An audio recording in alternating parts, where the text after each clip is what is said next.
Bonjour chers auditeurs, bienvenue à la web radio Lycée International Balzac. Je suis Kenda Bakr, élève de 6e C. Nous sommes le mardi 22 janvier. Au sommaire, d'abord on commence par les infos avec Taha Marie. Puis nous avons une chronique avec Farida Walid sur les animaux en disparition.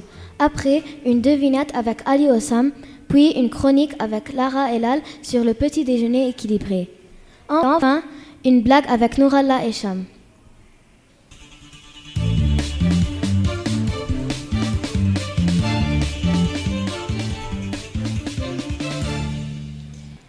En France, à Lyon, plus particulièrement, le vendredi 18 janvier, un vol EasyJet faisant la liaison entre Lyon et Rennes avait été détourné pour une alerte à la bombe.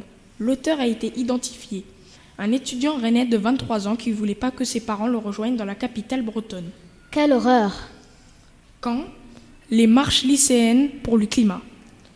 Des milliers de lycéennes, belges, suisses et allemandes, ont défilé en fin de semaine dernière pour pousser les adultes à agir contre le réchauffement climatique. Des mouvements qui font écho à l'appel à la grève de l'école chaque vendredi lancé lors de la dernière COP24 par l'adolescente suédoise Greta Thunberg. Merci Taha. De rien.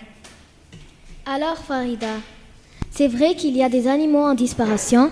Oui, et parmi eux, c'est le panda. Le panda est un mammifère. Il est habituellement classé dans la famille des ursidés, endémique de la Chine centrale. Il ne vit que dans le centre de la Chine, dans des régions montagneuses recouvertes de forêts d'altitude, des provinces de Sichuan et Gansu, et ainsi que Shaanxi, entre 1000 et 4000 mètres. Ils sont en voie de disparition car le bambou, leur nourriture, se diminue de sa quantité. Et on enchaîne avec l'ours blanc. Il est aussi connu sous le nom de ours polaire. Il est un grand mammifère omnivore, originaire de régions arctiques.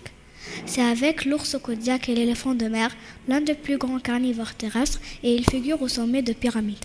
L'ours polaire est en danger car la pollution et le réchauffement climatique, qui sont la cause de la fonte de la banquise et le raccourcissement de la période qui chasse, fragilisent l'état de la santé des ours et entraîne une baisse de taux de reproduction des ours.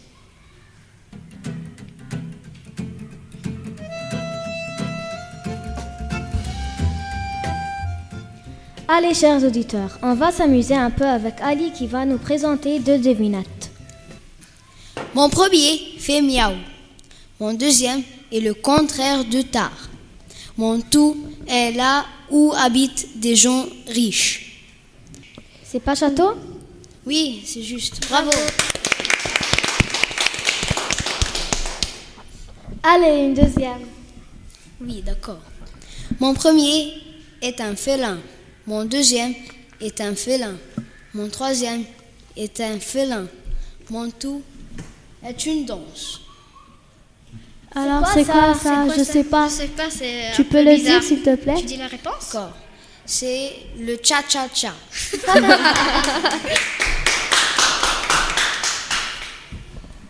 Alors Lara, qu'est-ce qu'un petit déjeuner équilibré? Le petit déjeuner équilibré est le premier repas de la journée et le plus essentiel. Il prend 25% de l'utilité des aliments qu'on mange dans une journée. Pour le déjeuner, il prend 35%, la collation prend 10% et le dîner prend 30%. Pour les personnes suivant un rythme normal, le temps, la quantité, etc., participent à l'équilibre alimentaire quotidien. C'est un repas complémentaire aux 2 autres repas principaux qui sont le déjeuner et le dîner. Un exemple de petit déjeuner équilibré.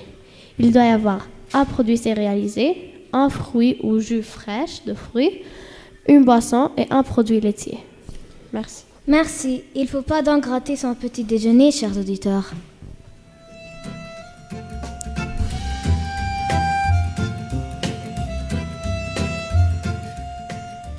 Un peu de rire avec Nourallah. Alors Nourallah, après une longue journée scolaire, fais-nous rire un peu. Pourquoi les insectes ont des antennes? C'est pour visionner la télé. Celle-ci est prise de Youssef Bachar en 6e C. Une fois, 2 patates passaient la route. Soudain, elles ont vu une voiture écraser une patate. L'autre a dit « Oh purée !»